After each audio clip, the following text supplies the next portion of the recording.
Hello and welcome to What It Takes. I'm Tom Landon. The cost of college has long been a barrier for many, but in recent years, the community colleges in Virginia have partnered with local governments, school divisions, and philanthropists to break down the wall that prevents so many from starting college or building their work skills. Amanda Mansfield is the Philanthropy Director for Virginia Western, and Angie Covey is the Executive Director of the New River Community College Educational Foundation. Both of them are deeply involved in programs that have dramatically increased access to continued learning for graduating high school students and adult learners. Welcome to both of you here. I'm so glad to have, two smart and powerful women on the set with me. So before we get started, I just want to kind of ask you about your backgrounds. Amanda, how did you end up in this work of trying to help kids find their way to college? Well, I've been in nonprofit management and fundraising for most of my career, and I was very fortunate about 7 years ago to get on board with Virginia Western. I had really wanted to expand my reach into the community. I really believe that either you have access to education and then the world is available to you, or you do not. So this particular job is extremely meaningful to me. Nice to have a rewarding job. And Angie, what was your path to where you are now? So I've been at New River Community College. This will start my 30th year at New River. Angie, congratulations. And there is nowhere else I would rather be. I spent most of those years in workforce development until around 2010. I had the opportunity to go into development fundraising at New River Community College, and I tell my college president every day I have the best job at our college. So yeah, I believe I could be wrong about this. I believe it was Eisenhower who said that the greatest predictor of success for a society is the education of their populace. When we talk about your own backgrounds, what was your college experience like? My college experience in the beginning was at New River Community College. So I am a graduate of New River, and I'm always so proud to be able to share that. And then of course the community college system has such a great articulation agreement with the universities. So I was able to transition right into Virginia Tech and do undergrad and grad there. So my college experience was wonderful, and it started at a community college, which was New River. That's great. And how about you? I went to Purdue University, and I'm actually a current student. I am getting my master's from Hollins right now. Well, good. So I understand the student experience a little later, but I do. Well, and it's also great that both of you can kind of practice what you preach about, continuing to learn. I'm an example of that myself. I've gone back to school a couple times when it seemed like something I needed to do. So your two programs, the Virginia Western Community College Access Program, also often referred to as CCAP, and New River's Access to Community College Education Program. Do you refer to that as ACE a lot? That's ACE. What I thought. Okay. What are they? What is your program in a nutshell? So our program in a nutshell is modeled after Virginia Western's program. Of course, they got started before we did, and we saw that they were doing such a great thing here in their service region. So we looked at the pieces of their program and modeled something that was very unique to our community. And kind of in a nutshell, what it means is we can walk into every high school in our service region. We have 9 high schools, and we can talk to that high school senior class, and we can say every student has the opportunity to go to community college, to New River Community College, and we will make sure that happens. And then we'll go through the criteria that's involved with the program. And the reactions from the students and the reactions from the parents are just overwhelming to us, knowing that we're making that kind of impact in their lives and giving them the opportunity to continue their education post-high school. That's great. And Amanda, you all were a real leader in this. So again, and it's not just access to getting into college, it's the easing of the financial burden, right? So what was the genesis of it at Virginia Western, if you know? Well, really, all the business leaders and educational leaders at the time, and this is 2008, got together and said, we want to make sure that education is a possibility and an opportunity for everyone, and how can we do that? And CCAP was created as a bridging program, really aimed at the middle class parent. If you are severely in need, there are programs and opportunities available for you. But it's the rest of us where college is just out of reach, and CCAP was created as a way to fund that gap and to make college available to everyone. And as I was reading about both of your programs, it's not that, you know, you're fully funding the tuition costs for all kids. It's because a lot of kids do qualify, right, with the dreaded FAFSA form that those of us who are parents have had to fill out. But when you tell high school students or their parents, I know you're worried about this and you may have put some money aside for this, but guess what? If you use this program, you can have essentially free tuition. What's it like to tell a parent or to tell a high school student that? Well, in our case, because we've begun for a while ago, we have whole families that have gone through the program. So for us, it's about hope. You know, we've gone into third grade and saying that college is possible for you. If you are an eligible high school graduate, up to 3 years tuition. And we've had brothers followed by sisters, followed by other siblings. So it's something that the community has begun and to really trust and count on. It's a promise that we've made that we have to keep. That's the other side of it too. But that also strikes me, and I want to hear your thoughts on this too. We hear stories of some wealthy philanthropist who walks into an elementary school, in an inner city school or wherever, and says, I'm going to pay for all of you to go to college. But if you're not in that class, you're not in that grade, you somehow fall short, or that philanthropist doesn't follow through. That's a really empty promise, right? So again, are there people who they're just sure they're not going to be able to, our kid wants to go to college, they're very smart, but there's no way we can make that happen. Oh, we hear it all the time. Oh, yeah. We hear it all the time. And I think that is what makes this program so powerful, because when we walk into these high schools and we share the promise of ACE for us, we're saying this is for every student.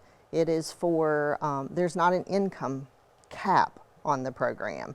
And I think that's very, very important when you're talking to an audience of high school students. If you differentiate with those students based on income, you lose their attention immediately. But when you walk into a high school classroom and you say this is for every student, it doesn't matter your family income, we are going to make sure you have the opportunity to come to college, everyone kind of listens, because it makes the community college have more value to them, in the sense that we're not getting this opportunity because we're poor. Everyone's getting the same opportunity. So everyone's on the same playing field. It levels the playing field, so to speak. And as Amanda said, our higher need students, there is financial aid support, because we help them through that dreaded FAFSA, which is really not so bad now, but we do help them through that FAFSA process. Right. But then that middle income is a very, very important population to serve. And then we do have higher income students that benefit from the program, but we want that. We want all students to benefit. And we've also had lots of opportunities over the years when those higher income students have participated. They feel very proud that they're part of something because they're doing that community service. And we've had families that give back to the program financially after their student has benefited from the program. That's a natural place to jump into. That question was like, great, sounds great, free school for everybody. Where's the money come from for this in both of your cases, but we'll start with you, Amanda. Sure. So in Virginia Western's case, it's a 50-50 private-public partnership, which means that half of the money is supported by localities, the administrations or foundations or school districts themselves, and then the foundation raises the money to equally match that. So in our case, it's everyone. The funding is from everyone. We've just completed a very successful campaign, I'm proud to say. Our goal to fund the program for the next 5 years was $6.5 million, and we raised 7.3. There are a lot of committed folks. Our localities are committed, and many businesses. And really, it's about human beings first. And also, though, this is about our workforce. The investment by our business communities and leaders is about making sure that we have the skilled workforce to continue to grow and advance our economic development in our region and all surrounding regions. And especially in the, in our recent history where, it's not always been the case historically that there's a shortage of workers, but, finding people who can work at the hospital, who can work at a Volvo plant, that require a specific set of skills. I imagine it's not that hard to sell, although, we think of college funding and people getting donations and capital campaigns, and often it's for a building with a wealthy person's name on it. And this really is, they don't get their name on it, but they get their name, obviously, recognition, but they can't go to that building, but they can feel good about knowing that their employees have been through it. So where does the funding come? How is your system any different than theirs? We're very, very similar. All of our localities participate in funding, and then of course we utilize any grant opportunities that we can, and then private donors. Just recently received a $100,000 contribution from a donor that asked to remain anonymous. So we get a variety of donors throughout. And I think with our program, it has very much it's branded itself. You see a lot of students in our schools, our high schools, they don't say, when I graduate, I'm going to go to New River Community College. They say, when I graduate, I'm going to do the ACE program. And they don't always tie it to New River, and we don't care. We're completely fine with that as long as we can get them through the doors and get them through our educational opportunities. So as someone who sent 2 kids to college, now both of them really wanted to go away, right? For them, it was really important that and we were fortunate that we were able to help make that happen. But boy, until there was debt incurred, and if we were able to eliminate half of that debt, wouldn't that have been great? But the programs were not quite as far along as they are now. I think I would have liked that a little bit better. The requirements for participation, do students have to have, they have to have a 3.0? Do they have to, what do they need in your school? We differ a little bit Okay, between the programs. So at New River Community College, we have Giles, Floyd, Montgomery, Radford, and Pulaski. So 4 of our localities require 80 hours of community service. Giles County requires... Is that per year? Per year. Okay. Giles County requires 100 hours of community service, and that is a lot. That's a significant amount of hours. But what has made that work so well in each of our localities is the community college does not manage the community service, the locality does. So then the locality has deep ownership of the program. And you look at the types of work that the students are doing, it is assigned to the student through the locality. For example, Radford City may need more folks in fire and rescue, so they ask students to volunteer within those organizations. Pulaski County, they have Randolph Park. Randolph Park would not have opened the past 2 years without the ACE students doing their community service volunteer work at the park. So the county, because they are putting significant funding into the program, they can use that opportunity to bring students in, and they volunteer there. And then 2.5 is our GPA across the board. And then another requirement that we have is the students' commitment to the program. If they are unsuccessful in a class, they withdraw, or unfortunately, if there is those Fs that kind of creep in sometimes, they have to pay the program back for that tuition. And donors have been very pleased with that requirement because they feel like there's some accountability. And our faculty will tell me, I can tell you which student in my classroom is an A student because they're the ones that will see me after class because they got to make sure they make that good grade. Right. That's some of the differences with our program. So and for which school divisions are participating, and then also what are their requirements? Sure. So our locality is City of Roanoke, City of Salem, Roanoke County, Franklin County, Botetourt County, and Craig County. So that's our chunk. Our students, our GPA is 2.0 or 2.5, depending upon the locality. It's, again, up to 3 years for either credit or non-credit, which means you can get certificates or credentials out of Virginia Western. We ask that they do 4 hours a semester of volunteer work, but it is managed by the foundation. So in our case, we A smaller number of community service, but you've got to be in charge a of large number of students to manage. So we work with all area nonprofits to make sure that they know that volunteers are available through Virginia Western for their work. And so we work directly with the nonprofits in order to schedule those. Our students have, you know, with it being an access institution, you want to make sure that students are welcomed in no matter where they are in their academic journey. But we find most of our CCAP students have over 3.0 grade point average. They're excellent students, really excellent students. And once they're in your institutions, especially for first generation college students, and I know you serve a lot of those because this wasn't available for previous generations. College can be scary, even a community college, which is generally more welcoming and the scale's a little smaller. How do you support those students when they arrive on campus? Our advisors, we have student support specialists. So all of our students are attached, our ACE students, they're attached to an advisor. That advisor has a caseload. So that advisor is monitoring the students. If they miss 3 classes, their math professor may put an alert out. This advisor will reach out to the student, what's going on? Why are you missing classes? Do you need a tutor? What can we do to help support you? And we have found that to be very successful because these students feel like this whole college cares. And I imagine that's something that they maybe need.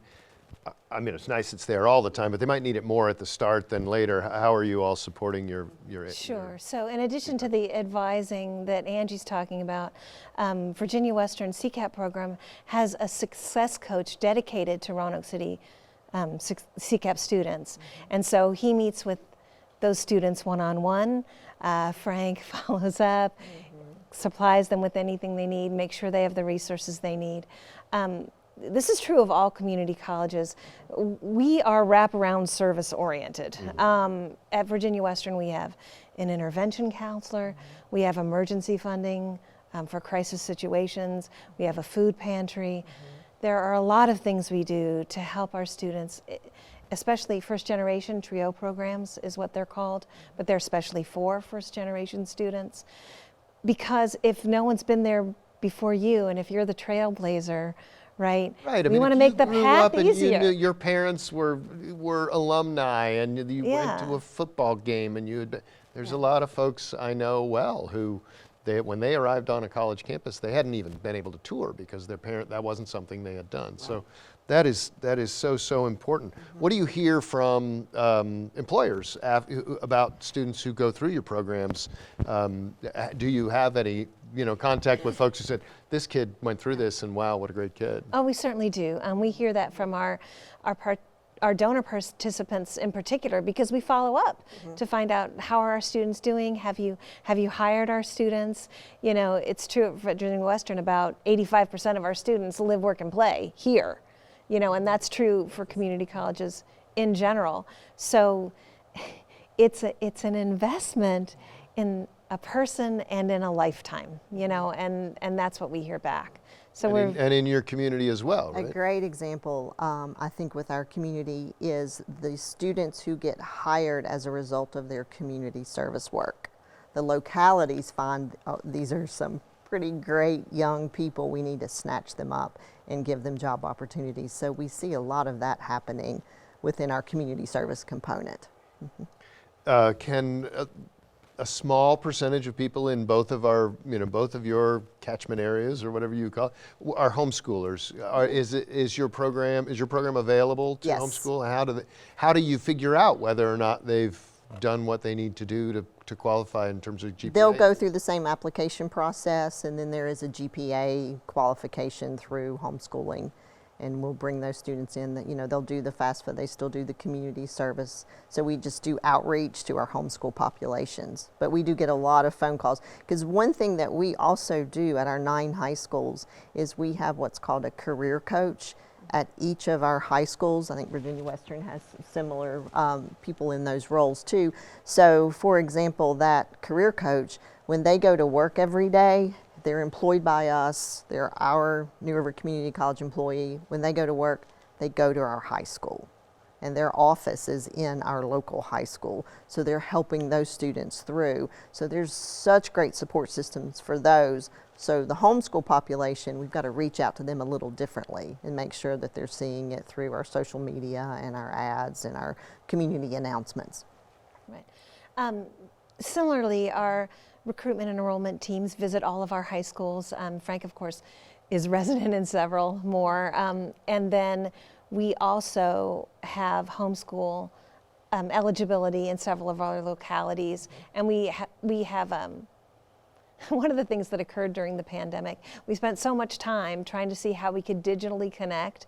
We found that mail is actually something that's come back to be very strong. And so being able to connect to the homeschool groups directly in that way, and the parents directly through the high schools has made a big impact. Are students required, do you have to be a full-time student to take advantage of it at Virginia Western? No, you do not. You can be a part-time student as well, because our students work. Our right, students and so that's work hard. the reason for the 3-year commitment, I right, guess. exactly, because so many programs, either you have a prerequisite, especially in healthcare programs, which are very big in our region.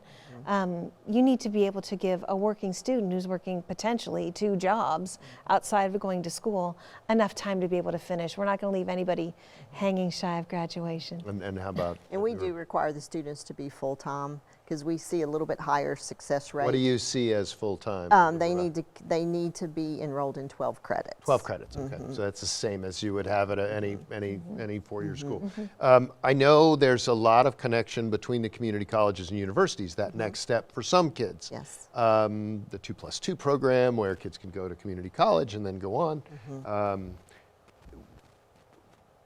How are you, what are you seeing in terms of the kids, either through the ACE program or CCAP, in terms of going on to get a 4-year degree, which isn't necessary in many fields, but Right. a lot of them, that's what they want. I think we're about 50-50.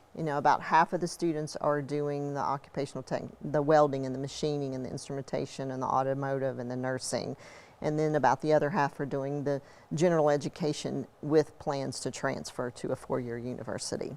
And what are you seeing? And I would say we're probably 70-some% come in with the intent to go to 4-year, but then many of them, because they're able to get credentials and certificates along the way as they're stacked through their process, get hired before and move forward in that way. We've got a few minutes left, but I want to touch on a couple things. How does this fit with sort of the dual enrollment, which I know is very important for you, where kids take college classes in high school? Very, very well, because with ACE, we pay for 2 years of credits for the student. A lot of the students will have enough dual enrollment from their junior and senior year of high school, so they'll have enough New River Community College credit that they only need 1 year of ACE, and then they're ready to transfer to a 4-year. So it is tremendously beneficial to these students. And Yeah, are you same seeing for that us. too? Yeah, same for us. And I think it's interesting because college professors I've talked to at 4-year your institutions often aren't quite sure what to do with dual enrollment kids because they've come to a community college and they arrive as freshmen with 30 hours or something, and it's like, well, they still need their time. So it's good that they can complete their 2-year and then go on from there. How can local businesses support your programs? Well, You can go first. I know you're both ready to go. I think both the same. Well, as I said, it's a promise that we've kept, and our enrollment this year went up 30% for the program. 55% year over year first-year students. So even though I talked about a successful campaign, you know, we're never done with this. Right. And so all they have to do simply is to contact the foundation or to contact me, and we'd be delighted to help them help our students. And for you, Same thing, funding. You know, Yeah. funding is so important, and it's such a value when we are able to walk into that high school and we talk to those students and we say to them, your community is the reason this is happening. Your local government, your business and industries, and the individuals within your community are the reason that we can make this promise. So when we have all of those folks coming together with funding and support, you know, that's the reason we get to do what we do every day. Well, and I think in both the Roanoke community and the New River Valley and all the other community colleges outside, keeping our kids engaged and in our communities, training them so they can work in our communities instead of leaving is so important. Thank you guys both for coming and being on the show. Really appreciate it. And if you'd like to learn more about the CCAP program at Virginia Western or the ACE program at New River Community College or similar programs at your own local community college to find out how your high school student might be able to benefit, you can get started at the homepage of the Commonwealth Community College System at vccs.edu. I want to thank you both again for taking the time to join me. For What It Takes, I'm Tom Landon.